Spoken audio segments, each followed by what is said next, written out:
Welcome to Everything Co-op, bringing you information on how cooperatives can help improve your quality of life.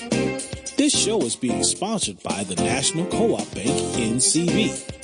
The NCB is dedicated to strengthening communities nationwide for the delivery of banking and financial services for the nation's cooperatives, their members, and other socially responsible organizations. For more information on the power of community ownership, visit ncb.coop. That's ncb.coop. Now stay tuned for your host, Vernon Oakes. Good morning, everybody. Welcome to Everything Cooperative. This is Vernon Oakes. So glad to be here this morning. We've got some great rain outside in Washington, D.C., and the traffic wasn't bad. So I was amazed and surprised and pleased. I'm also amazed and pleased that we have Melissa Hoover on the line with us this morning, and Onto Nguyen. I hope I pronounced that right. Good morning, ladies. Good morning. Good morning. How are you guys doing? We're great. Thanks for having us. Where are you this morning? And thanks so much. Where are you located? I'm in New York City. This is Onto. And sorry, Melissa. Go ahead. This is Onto. I'm based in New York City, where it's also a lovely rainy day as well. And Melissa? And I'm based in Oakland, California, in our main office. It's a little early for me in the morning, but I'm glad to be here. Well, thank you. It's 7:30 out there. That's right. Fantastic. Glad you all could join us this morning. I really like a piece that's in the book, Cities Building Wealth, that was a book that was created by Democracy Collaborative. Are you all familiar with that book? Yes.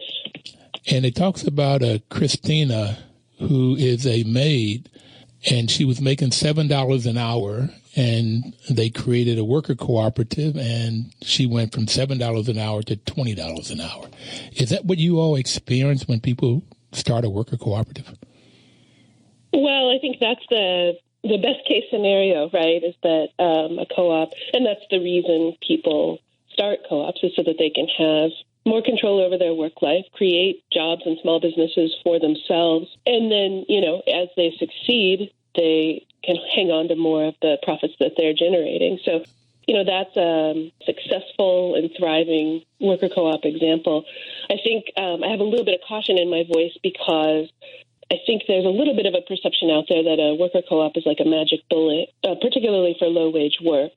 And part of the caution I want to express there is that a co-op doesn't automatically turn what's a difficult or low-paid job into a highly paid job, right? You're still going to face a lot of the same issues, but what it does do is create an opportunity to improve that job and for folks, like I said, to hold on to more of the profits that they themselves are generating. So we do expect to see worker co-ops increase wages and increase flexibility and control over schedules and all of that. But I think we need to be a little bit careful about saying that they're going to turn all $7 an hour jobs into $20 an hour jobs. Oh, no, I like the way it sounds.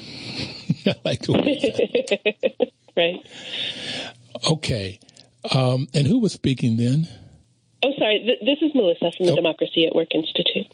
Okay, Melissa, I just don't hear I don't know your voices yet. So if you could tell me who's talking, then that would be helpful. And Melissa, you are the founding director of Democracy at Work Institute. Yes, I am. I previously had the honor of serving as the executive director of the U.S. Federation of Worker Cooperatives. Right after it was started, I was brought on in a part-time capacity to, help build the organization. And we weren't sure where everything was going. It was a real grassroots initiative that was about 15 years ago. And the Federation, launched through a series of meetings and then finally a sort of a culminating national meeting. And we recruited members and we started growing. And, we created a membership organization. And the plan had always been to have an affiliated training institute to offer courses to member owners and, to help educate new worker owners and co-op developers and just be that sort of connective tissue for worker co-ops outside of the grassroots organization, to be sort of an education and training arm. And as we were growing, our federation, we saw a real change in who was starting worker co-ops and why. Where we had seen people starting worker co-ops, sort of in the 70s through the early 90s, mostly as a way to sort of create an alternative, to opt out of, the mainstream economy. What started happening in the 90s was people who were locked out of jobs, of business ownership, of access to capital, started to create worker co-ops as a way in. Which is a really different approach and needed different kinds of support. So as we were conceiving of this training institute, we thought, what we really need is a strategic driver and an organization that's going to focus on this whole new next generation of worker co-ops and on communities of color who are using worker co-ops as a way to expand their opportunity and access. And so we deepened, I think, the focus on the Democracy at Work Institute and made a commitment to racial equity and made a commitment to really expanding the model and trying to scale. So we went from modest ambition to, I think, a little deeper ambition. And I think that the time was right. The people around me at the time who saw that and really encouraged it, I think, were pretty visionary. And so here we are with this 3 years in, almost 4 years in, national training institute and strategic scale-oriented nonprofit that's affiliated to our membership organization. Well, let me just ask on to if she could tell us what a worker cooperative is. Sure. So a worker cooperative is a business that is democratically controlled and managed by its workers.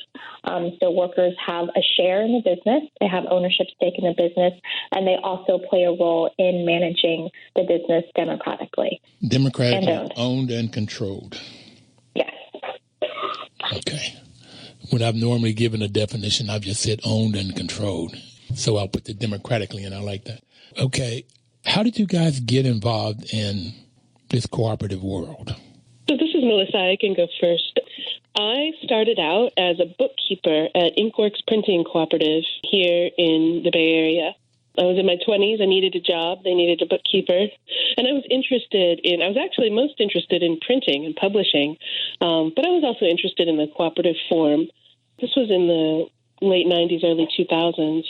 And that was a moment when worker co-ops were beginning to come together in these small regional organizations, local and regional organizations, and have conferences and, share skills with each other.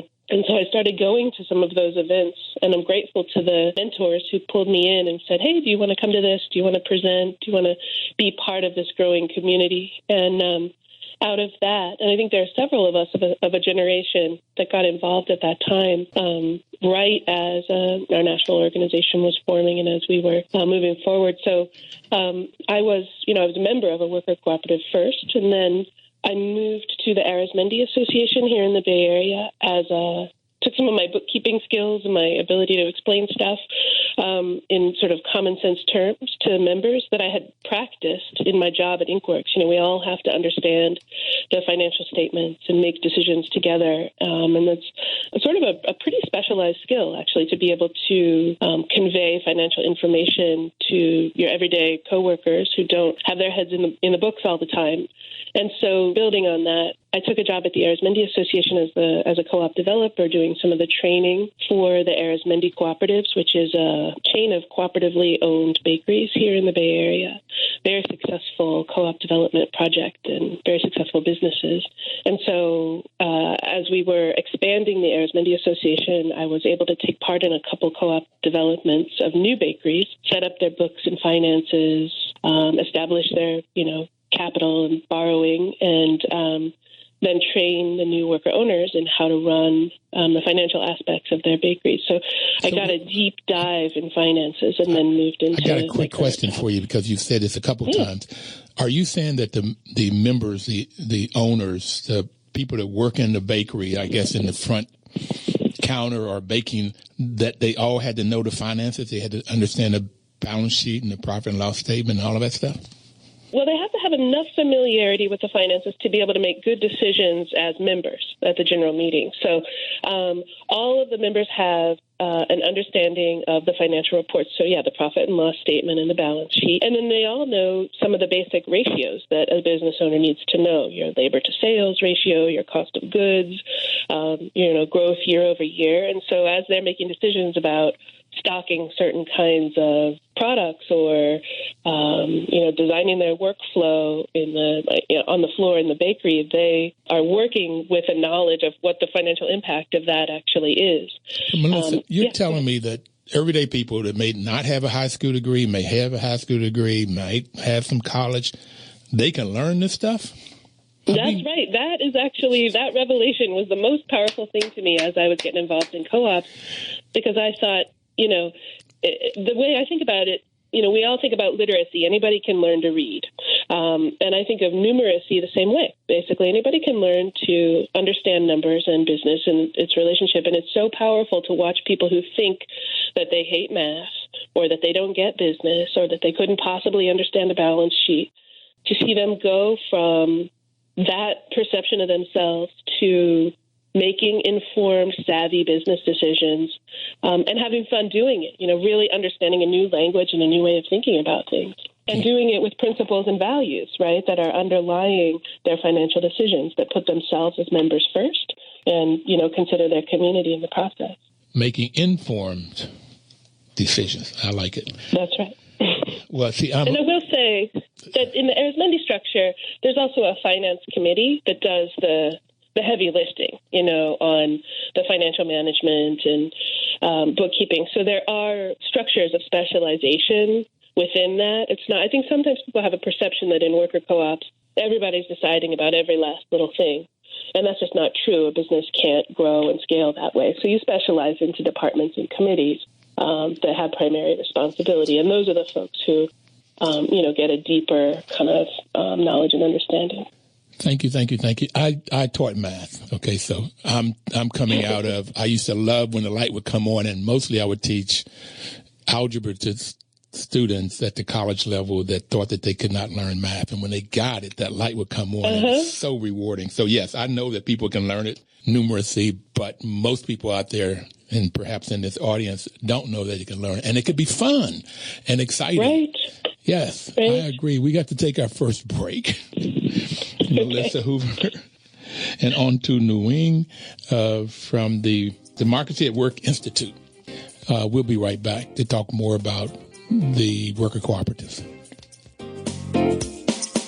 Washington, D.C.'s News Talk, 1450 AM WOL and 95.9 FM.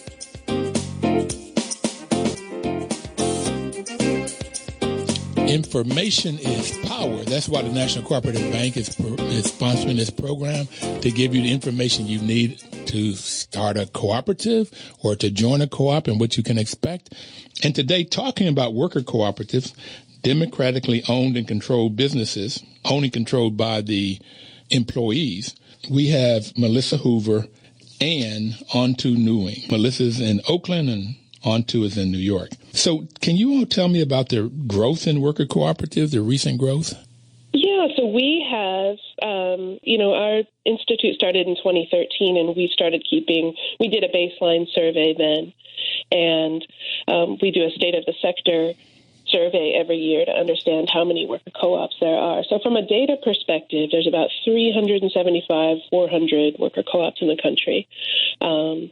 There are always more starting, so it's a little bit hard to keep track of that number. But we know that about 75 of those started in the last 2 years, and that something like more than half of the extant worker co-ops today have started since the year 2000. So there's just been this phenomenal wave in the last 15 years of growth. And so, for instance, in New York City, which is funding worker co-op development through the city council, we've seen an explosion of co-ops. I think something like 40 co-ops in the last couple of years. 99% of them started by women of color, most of them working in service industries and low-wage work. Wait. I don't want to miss this one. 99% of the 40 co-ops in New York City are started by women of color. That's right. What I heard. That's right. Oh, I just want to put a little emphasis on that. I had heard that 40% of the new co-ops being formed were people of color. But you're saying in New York, 99% are women of color. And I think that comes from the emphasis on the funding there is specifically designed as an intervention, job creation, and wealth building strategy for low-income women, low-income people, but, the nonprofits that are starting co-ops work more with women. And, women's work is undervalued and underpaid and often pretty precarious work. So it makes sense that people would be starting co-ops to try and stabilize that and make it better work. Job creation and wealth building.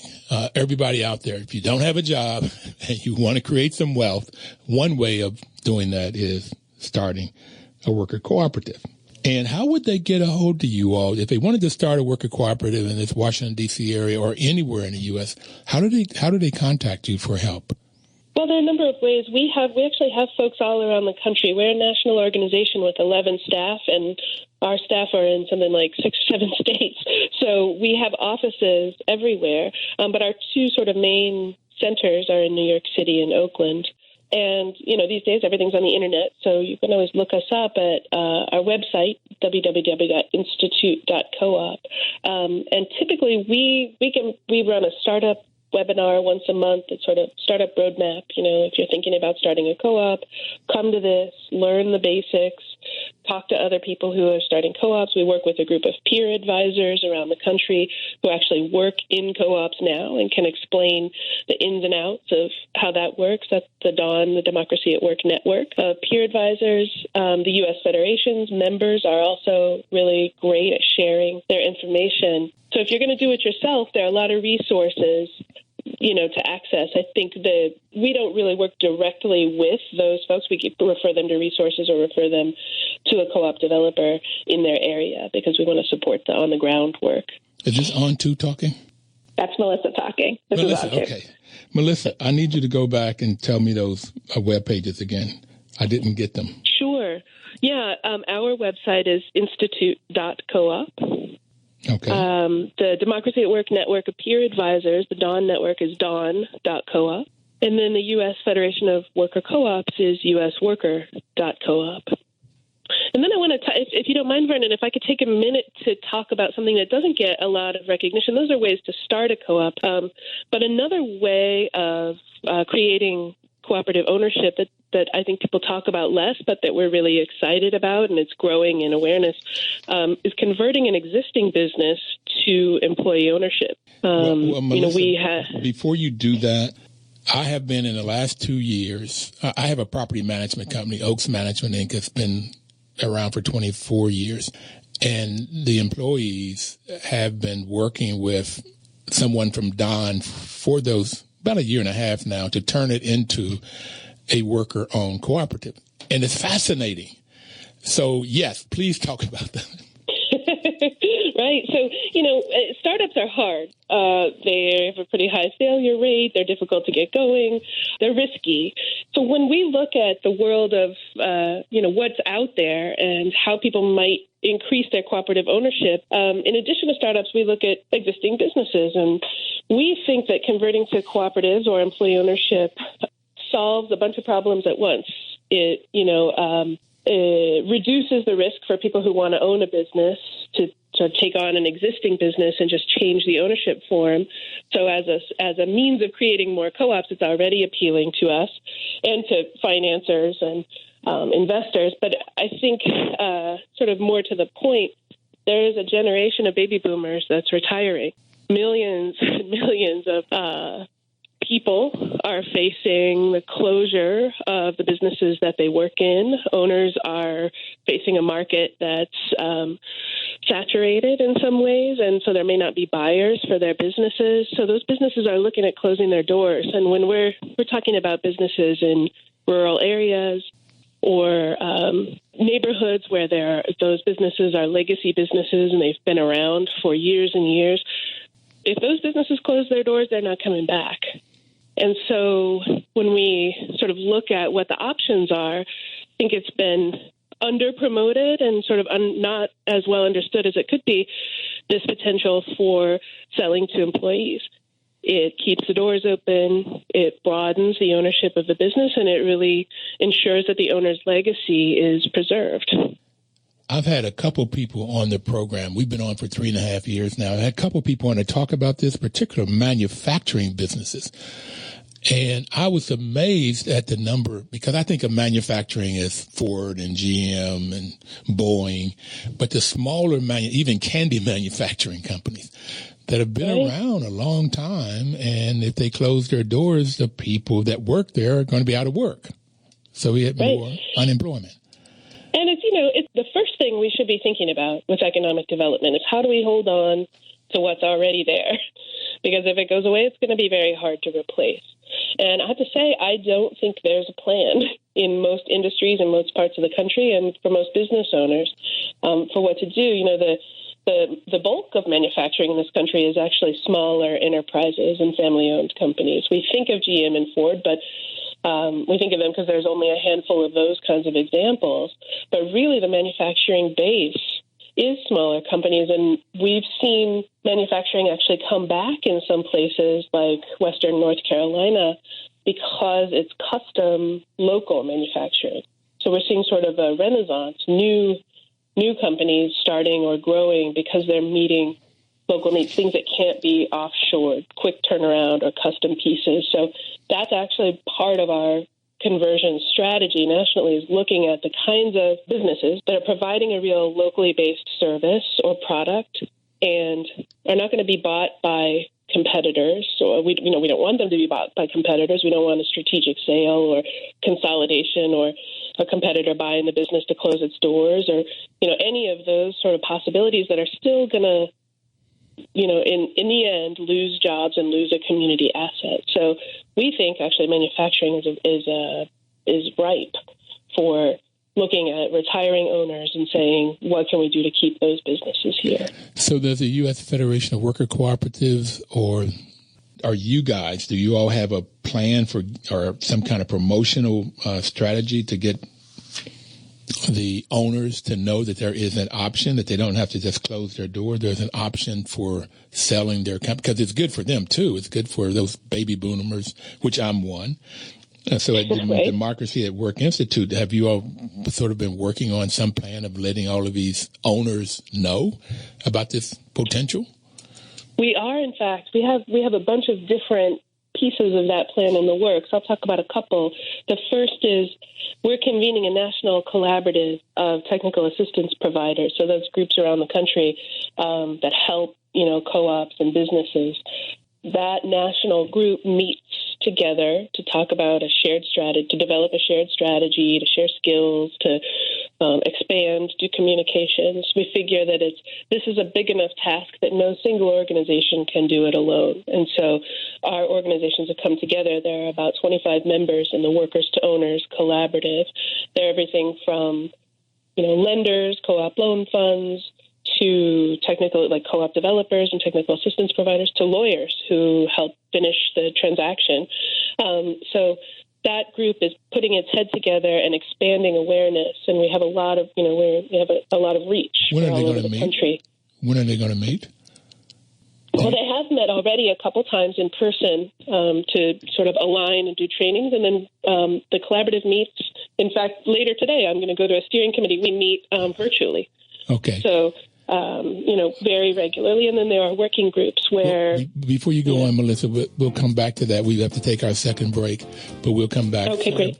Everybody, please don't touch that dial. We'll learn more about worker cooperatives.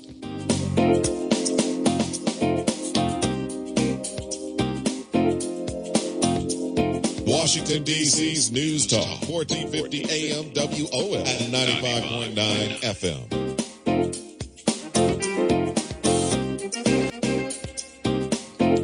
Welcome back, everybody. This is Vernon Oaks. Program is Everything Cooperative. This is sponsored by the National Cooperative Bank, whose mission is to help cooperatives grow by supporting and being an advocate for America's cooperatives and their members, placing special emphasis on serving the needs of communities that are economically challenged. So, Melissa, it seems like NCB would be a great partner for Democracy at Work Institute because you're working with low-income communities also. Have you worked with them at all?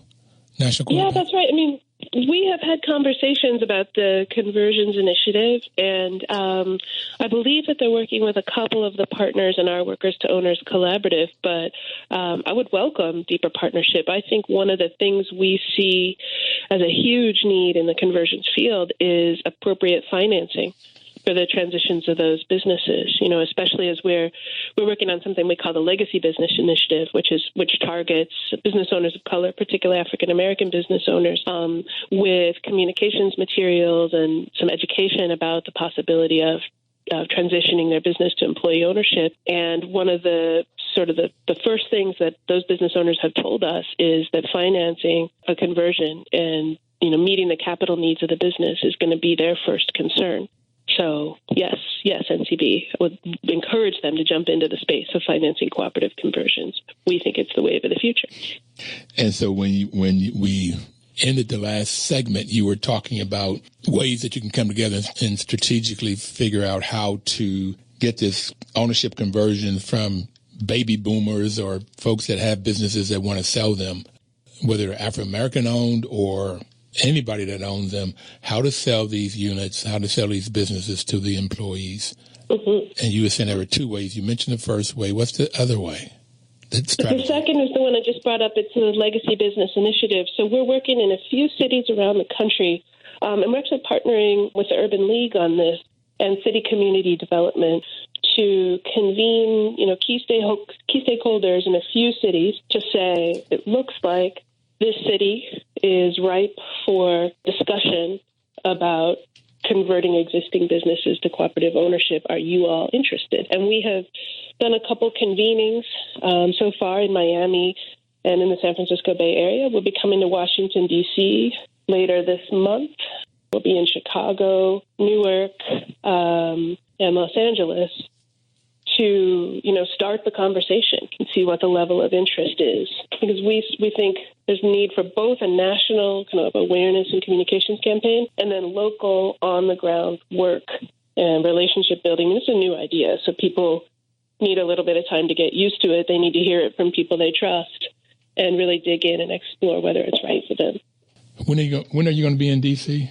I knew you were going to ask me that. I cannot remember the exact date. Let me find that, and I'll bring it up. It will be at the end of this month, I believe. Well, the reason I'm asking is I want people here to know about it, and I would like to be there.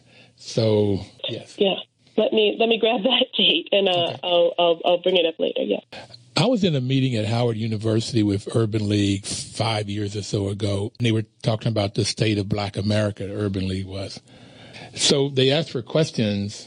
And I got up and asked, because they were talking about job creation and, of course, unemployment rates and so forth, had they considered co-ops as a method? And I had taught in the business school at Howard in the early 90s. So it was amazing that it was in Crampton Auditorium that maybe sits 1,700 people or something huge, and it was packed, but it went real quiet. There was nothing.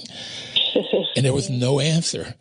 And it was amazing to me, and it got to how little people know about co-ops. And I later found out through Jessica Gordon-Nimhard that the Urban League back in the day housed a young professional cooperative league. And so they were very involved in the 30s, 40s, and 50s, or whenever back in that day was.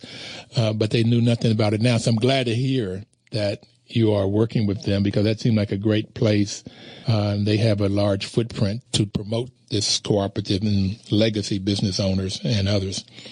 Mm-hmm. And I think, your experience resonates with me. I think it speaks to this cultural shift that's happening right now that we're in the middle of, this expansion of the cooperative form, to new communities and to communities who may not have heard of it or may not know that they have a cooperative history, right? So Jessica's book has done an incredible job of unearthing some of that history. And actually, in a couple places, we've talked to groups after they've invited her in to give a speech about her book. So she said, this is the history of African-American cooperation in the U.S. And they said, well, what can we do now? And so I think that there's a really powerful uncovering of that history that's happening, and then some sparking current day interest in, like, why aren't we using this as a community wealth building strategy? But it's a long road. Some of our friends at the Urban League have said we've got to make this concept relevant for our audience. We're going to have to translate it a little bit. And I think that's really real. And so we need to be mindful of how different groups are going to hear about cooperatives and how it's going to land with them. Well, Jessica Gordon-Nimhard's book is called Collective Courage, and you can get it online, and it's a great read to understand this cooperative model and the history. It's phenomenal. And she's talked on the program a couple of times that when she got started, she didn't know that there was any history, and most people told her there was not. And she just kept uncovering over about 15 years all of this phenomenal history, and the civil rights movement. Co-op sort of helped it to be what it was. And I got that the civil rights movement either would not have happened without co-ops, or it would not have happened the way it happened. Had a tremendous influence, including they met in cooperative housing in New York. Okay. That's right. So what's going on at the city level? What kind of initiatives are going on at the city levels? Well, I'll speak briefly about what sort of some of the recent developments, and then maybe I'll hand it off to Antu, who can speak about New York City. But I was just in Boston last week with the National League of Cities, has a fellowship for city staffers, and some of their fellows in Boston have chosen employee ownership as the focus of their work. And so it looks like the city of Boston is going to implement, in fact, has already implemented some support within their agencies for worker co-op development. We know the city of Madison has dedicated $5 million over the next 5 years to encourage and fund co-op development. And that all grows out of the city of New York, which about 3 years ago committed city council budget to funding worker co-op development as a wealth building and business ownership strategy. And that's where, Antu works and is deeply involved in that ecosystem. So let her say a little bit about that. Sure. Thanks, Melissa. This is Antu. So in New York City, as Melissa spoke, the city council has allocated, starting in 2015, about $5 million in the past 3 years to support worker cooperative development in the city. And a lot of our influence is through the successes of worker cooperatives in the past few decades. So the largest worker cooperative in the U.S., which is Cooperative Home Care Associates, it's based in the Bronx and is 98% women, vast majority women of color, really provide a great example and a model of transforming an entire industry, which was home health care, low wage, high exploitation, predominantly gendered work, and showing that worker cooperatives could be a way to help grow community wealth and build better opportunities within a community, this being the Bronx. So with that as kind of like the model of the success story, I think that really influenced the city and provided the proof of concept needed to facilitate this funding. And as Melissa had earlier spoken about, most of the worker cooperatives that have been developed in New York in the past few years through the Worker Cooperative Business Development Initiative, which is 13 organizations, including ourselves, funded through the city. We've been focused on developing cooperatives in low-income, predominantly communities of color, and predominantly focused kind of default on women workers in areas like cleaning, childcare, elder care, other service industries such as construction, and with kind of a growing focus on conversions as well. How did New York get there, or Madison? Do you have any sense of what caused them to put this money together for worker cooperatives? New York got there through, as Antu said, just looking around and going, what's working here? So the city council had some interest and there were some champions. But really, I think the game changer were two things. One, we have a strong policy ally in the Federation of Protestant Welfare Agencies. It's a 100-plus-year-old social service agency in New York City, very large. And they serve low-income communities and women primarily and families.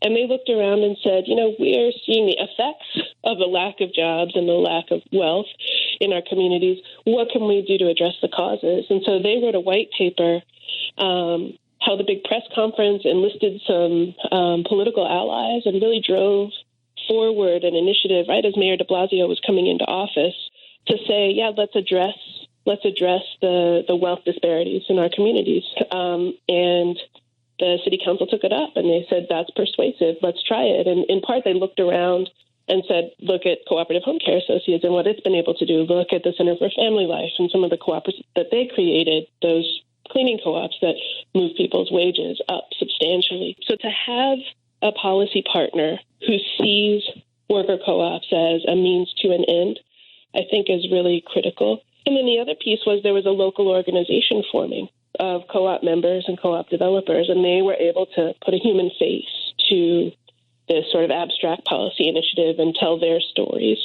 So that was, I think, the real kind of combination. And then Madison said, well, we're not going to be outdone by New York City. Okay. They had a mayor and, who took that up and said, we're the home of cooperatives in the U.S. Wisconsin, Upper Midwest has this long tradition. Why aren't we doing something? So I think cities, learn from each other and things can replicate at the city level as word spreads. I'd also heard in Richmond they have a department, if you will, called Richmond Building Wealth. So it's a wealth building department. I don't know what's come out of it yet, but that was modeled after the book, Cities Building Wealth. So that would be interesting to see what they do. I'd also like to see how we could get D.C. and other cities into this conversation. I also was in New York 2011 when we went to the United Nations. I represented the housing in that meeting, and the next day there was a meeting for New York cooperatives, and a city council person spoke, and she said in order to get elected, she knew she had to go to the housing co-ops. So I was also thinking, what could we do? And I reached out to Bernie Sanders and Hillary Clinton, and I tried to get even to Donald Trump because Hillary and Bernie had cooperatives in their platform on their web pages. They didn't talk about it. I wanted them to talk about it on stage, but they did not. And that's what I was trying to get, because I felt like if they could get the cooperatives out, they could get more votes and perhaps even win. We got to go take our last break, and then we'll come back. This goes by real quick, and I'm really enjoying this conversation. But we'll be right back after the next break.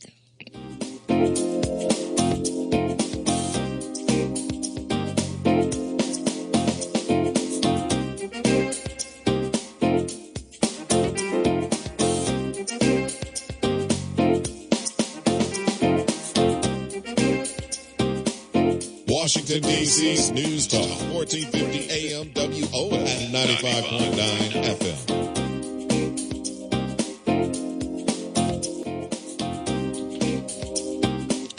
Welcome back, everybody. This is Vernon Oakes. The program is Everything Cooperative.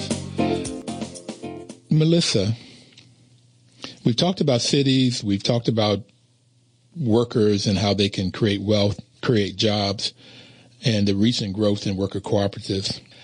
There's the principles, the cooperative principles that I like. Particularly the fifth principle is education, training, and information. And it sounds like the Institute was started with that principle of making sure that worker cooperatives have knowledge and training. Is that correct?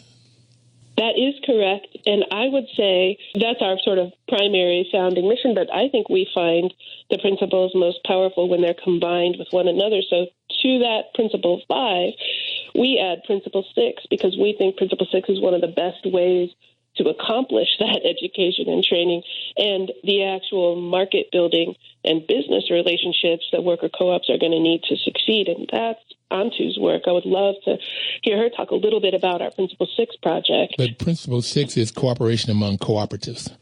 That's right. Okay. Sorry, I should have said that. So we got education and then cooperation among cooperatives. Yes. Antu, you wanted to talk about that? Sure. So Principle 6 is an initiative that we recently launched, and it's focused on how worker cooperatives and cooperatives, cross-sector cooperatives, can work together and build power, like using their spending power and building markets together. So we piloted this in the garment and textile industries with several cooperatives in different stages of growth, one being a cut and sew cooperative that's well established in Western North Carolina, and a couple of startup screen printing cooperatives here in New York City. And the focus initially was to create a transparent and cooperative-led supply chain within this industry. So, you have T-shirts where the cotton comes from producer cooperatives in Texas and then gets sewn in North Carolina, printed in New York City, and then you have a product that has a story behind it and really explains the Principle 6 story well through a tangible product. So in focusing on this, we've been developing a network to really allow for market building, going out to aligned communities, whether it's the Park Slope Food Cooperative here in New York City, which has been incredibly supportive of our initiative. They made a big investment with us and purchased 10,000 units from us. We were just getting started. They purchased 10,000 shirts, T-shirts? 10,000 bags. Bags, okay. For their grocery store. And it actually jump-started us because they had been looking for a new product. Their bags had previously been just kind of made in China stuff that they just sort of got off the internet. And this was an initiative that would tell the story of Park Slope Food Co-op better in terms of what they do and their point of difference as a grocery store that's member owned, but then also help support the development of these new worker cooperatives, a screen printing cooperative in New York City that came out of Hurricane Sandy relief, as well as supporting the cut and sew worker cooperative in North Carolina, which is immigrant led. So it's a really beautiful story of all of these different parts and pieces that are connected to cooperatives, to cooperative movements in different spaces, regions, and communities coming together to produce the product and helping build a market and build new cooperatives. And it's something that can also be expanded to other industries as well. So, right now, garment and textile industry has kind of happened organically. It's I previously had worked in the industry, so I had an awareness of how it worked. But I could see this easily happening in construction. I could see it in, I know you have a background in housing cooperatives, housing cooperatives working with worker cooperative contractors or sourcing materials from producer cooperatives and worker cooperatives like the Windows factory cooperative in Chicago, New Era Windows. So there's all these opportunities to think how we can utilize value chains and these interconnected principles of production and give it a cooperative edge to it. It sounds wonderful, yet all of these different projects going, and I'm just look like you would be resource constrained. How do you get it all done? That's a great question. We have the most incredible staff of committed, smart people who can do more with less than anybody I've ever seen. And then I think we'd be remiss not to mention we got really early stage funding from the cooperative foundations. The Cooperative Foundation, Cooperative Development Foundation. So our community really helped us get started, and then we leveraged that for additional funds from private foundations, which are making an investment in worker ownership because they see it addressing the issues that they care about. And we also are funded through the USDA's Rural Cooperative Development Grant and the Socially Disadvantaged Groups Grant. So those programs, those federal programs, are really critical to doing a lot of the on-the-ground development work that we do and support. Our work couldn't continue without that funding. So I think as we're looking at the congressional budget process, I want to put in a plug for what you can do with just a very, very tiny part of the federal budget has a real impact on the ground. And then I think, the challenge is to sustain this level of investment in the field and to be able to expand it, honestly, because we are but one organization out there doing this kind of innovative, really high-impact co-op development work. And there's not enough resources, honestly. We need to be mobilizing more. So it's the eternal question. And I think those resources increasingly should come from the cooperative community. As we look at cooperation among cooperatives, let's look at what's actually, happening on the ground and where things are making an impact and get some investment from some of the cooperative sectors that have more resources at their disposal. It is an awesome job and task that we have before us. I figured out 7 years ago what I want to be when I grow up. And I'm turning 70 this year, okay. And that is to promote and develop co-op, because it is an answer to the questions that I've dealt with. Melissa, you went to Stanford. Did you know that Leland Stanford, who started Stanford, also as a senator wrote laws for worker cooperatives? You know, I learned that after I left Stanford. They don't really teach you that at Stanford. No, and I've been trying to get it in front of the dean of the business school. The president of Stanford is going to be here in D.C. I really wasn't going to go, but I just decided, in reading your thing, I need to go there so I can try to talk to him about this. Great. How to get it into the school system so we can teach this model, because it is, from my view, an answer to our social problems. I think that's right. And the more it gets institutionalized in institutions like higher education, even in high schools, in city economic development, you know, it needs to become part of the fabric of our society in a really deep way, in the air we breathe, and not the sort of exotic model that when you mention it, a whole room goes silent. And I think that's what we're working toward. 1,700 people perhaps going silent. Right. And when I tried to talk to the dean, I got my MBA from Stanford. So when I try to talk to the dean, when I go back for reunions, it was also blank stares. It's like deer in a headlight kind of stuff. So we've got a job cut out for us to really get people to understand this model as a model to solve our problems. And it's solving community problems. A guy, the first month that I was on, said co-ops solve community problems. If you don't have a community problem, you don't need a co-op. He was from Senegal, developing co-ops over there. So it is a model to do that. We only have a couple more minutes left. What do you want to tell people? What do you want to leave people with? I want to leave people with a sense of sort of the growing excitement and activity behind employee ownership and worker co-ops specifically, and an understanding that as the sort of wealth inequality in our society deepens, interest in this model expands and also deepens. And I don't think those are coincidence. I don't think that that's a coincidence. I think that there's a causal relationship. And so we are one of the tools you can use to solve society's problems. And we know that when co-ops work together and that when they work in partnership with other social movements, they can have a kind of power that's pretty unparalleled. And so if you're interested in social problems of any sort, we're interested in talking to you because we think co-ops and worker co-ops in particular are part of the foundation of the answer. And that was Melissa, right?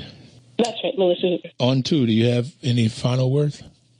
My interest in cooperatives is all about resiliency and how communities who you would not, who are underdogs, who don't necessarily have the resources. We think of entrepreneurship as being like you have to be, this really connected, kind of like hyper individualistic, heroic person in order to make a business work. And what I love about cooperatives is that it shows that this is not true, that anybody can start a business, and that the way to do it is to do it together, and how we can pull together our resources, even if we have the cards stacked against us, to build something that is long lasting and provides a really positive alternative to the kind of to the sort of the culture that we live in that's really focused on the individual and is like facilitating this great income inequality and social gaps that we're seeing. So I see that as kind of like the promise of cooperatives, and not just a promise, but it's already been proven. So it's up to us to make it happen again. Let's make it happen. You got the last word. Thank you all for being on the show. We'll be back next Thursday. Please live cooperatively. Washington, D.C.'s News Talk, 1450 AM WOS and 95.9 FM.